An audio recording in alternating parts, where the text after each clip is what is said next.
morning, everyone. Well, good morning depending upon what time zone or country you're watching this in. Just want to say welcome to the channel.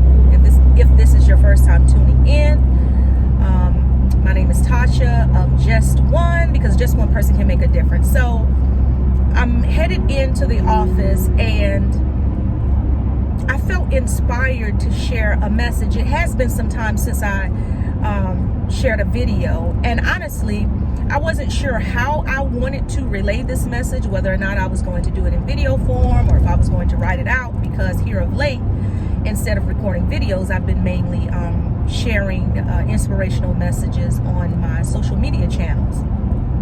But anyway, I'm headed into the office and I'm not really even sure why this thought, or this memory I should say, dropped in my spirit, but it did. And I felt like, just as it encouraged me this morning, it would hopefully encourage you. So I was reminded of a time when I was about 15 years old, and my uncle was sick, and it just so happened that my mom and I were visiting my grandmother, her mother, his mother as well, my uncle and mom, brother and sister. And he called my grandmother in excruciating pain. Now, why he didn't call the ambulance, I'm not sure, but even as an adult, sometimes you just want your mother. And so we hop in the car, we drive, pick him up, and I mean, he's in excruciating pain. He just kept holding his head. He couldn't really articulate what was going on with him. We get him to the ER, and they get him on a stretcher.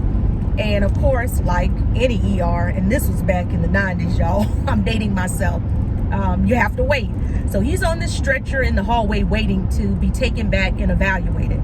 And so the whole time, I mean, when I say excruciating pain, I mean, he was moaning, groaning, writhing his body, just, you could visibly see how much pain he was in. And of course, my grandmother was worried. We were all worried because we weren't sure what was going on with him. And it seemed like it was taking forever. It was taking forever. And my grandmother kept, frantically asking, what's taking so long? What's taking so long? What's taking so long? And you know what? I said, you know what? So I go up to the little nurse's station, my little skinny, tiny little 15-year-old self. And I say to the nurse, I say, can I ask what's taking so long? And she explains to me, well, we're waiting for a room to open up. I said, clearly you can see that he is in excruciating pain. So he needs to be seen immediately. That's exactly what I said and how I said it, 15 years old. So short time later, they come and they take him back. And I remember my grandmother recalling or recounting, whatever the correct terminology is, this story to her friends, saying, yeah, we had to take Tommy to the emergency room and they were taking so long. And her nickname for me was Totsy. And Totsy just went up there and demanded that he be seen immediately, and he was seen. So how could this story possibly encourage you? Well, it reminded me, for me, of my strength. And I just feel so strongly that there are those of you out there who need a reminder on this day of how strong you are.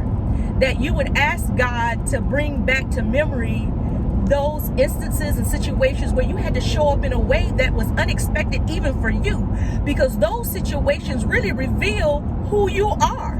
And so I just hope that this message encourages you in some way.